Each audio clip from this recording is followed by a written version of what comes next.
Всем здорово! Наконец-то пришла мне моя очень долгожданная посылка с Алиэкспресса. Я, как фанат оффроуда, люблю, так сказать, помесить грязь. Я уже вскрыл эту упаковку, но внутрь еще не залазил. То есть все, что внутри, мы сейчас увидим вместе. Ага. Как можно заметить, упаковка ожидает желать лучшего. Заказывал специально отправкой e-packet службой. Обычно они присылают быстро и в очень хорошем качестве, но на этот раз что-то я огорчен. Возможно, это уже в Почте России.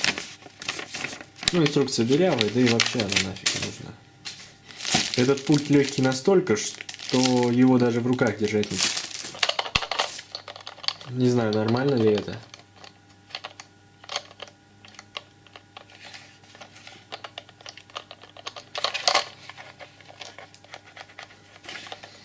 Наверное, это ненормально. О, самая полезная штука.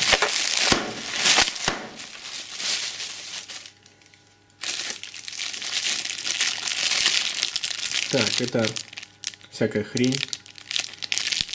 Пороги, зеркала и прочее. Шелупонь. Шноркель тут, я так полагаю.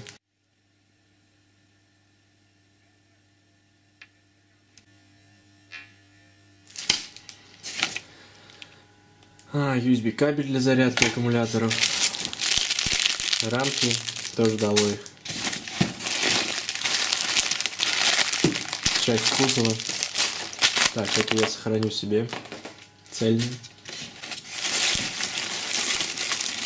Ну и, собственно, сама. А вот это уже тяжелая установочка. Держать ее приятно.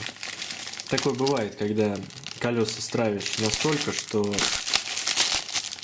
оно разувается.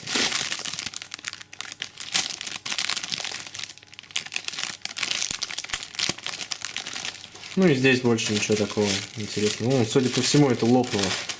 Вот коробка. Почта России — это тот ужас. Я ее распаковал, и, конечно же, как и можно было ожидать, тяги, на которых крепится задний мост, их просто нахер вырвало. Вырвало с корнем. Вот они, крепления. И также со второй. Потом расскажу, чем все закончилось. Вернут мне деньги за спор или нет.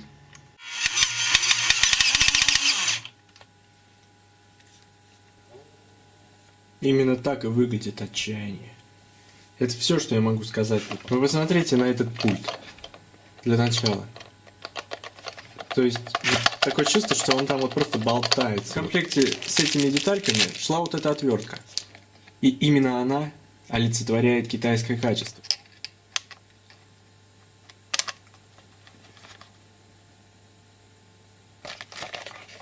Чувствуете уровень?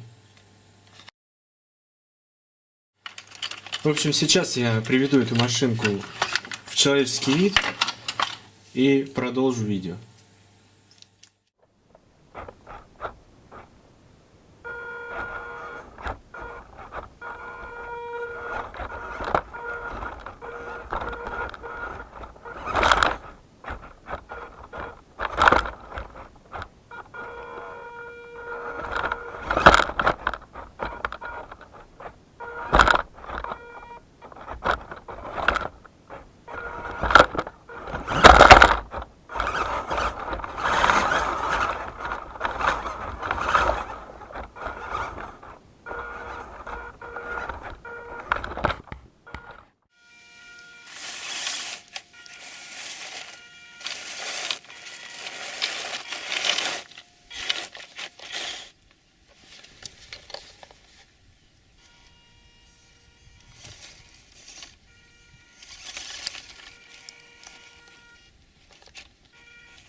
В заключение я хочу сказать, что в целом машина неплохая. Кататься на ней даже в удовольствие, это так залипательно. Ну, я, по крайней мере, по квартире покатался. А на улице я все, что катался, это вот попало на видео. Пока что не было времени. Задние тяги, вот эти, они без проблем приклеились на дихлоретан, и я усилил их кусочками текстолита, приклеенными на двухкомпонентный клей. И никаких проблем. Но спор с китайцами я все равно открыл, и четверть цены без проблем мне вернули за это дело. Так, по поводу зарядки я хотел сказать. Вот эта зарядка, а вот именно здесь плата с DC-DC преобразователем. Она греется настолько, что, блин, держаться за нее даже невозможно. Это не страшно, потому что она заряжает, не сгорает, ну, и справляется со своей функцией, да и ладно. Сюда под кузов без проблем можно запихнуть уже другие аккумуляторы.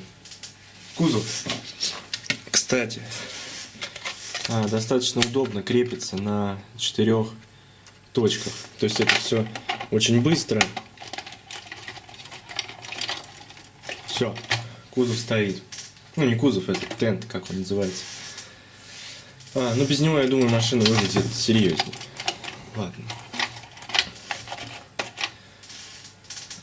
Еще такой минус, когда заряда аккумулятора уже в ней не хватает, и если двигаться куда-нибудь в горку или заезжать на какое-нибудь небольшое препятствие медленно, именно не на всей скорости, а вот медленно, аккумулятора не хватает, и она просто останавливается и пищит. В ближайшее время, если это время будет, я найду где-нибудь грязь, хотя у нас сейчас все высохло так быстро, и дождей давно не было, можно сказать, засуха, грязь будет проблемно найти. И испытаю ее в настоящей ее стихии в оффроуде. Всем спасибо за просмотр, подписывайтесь на канал, ставьте лайки, ждите новые видео. Пока.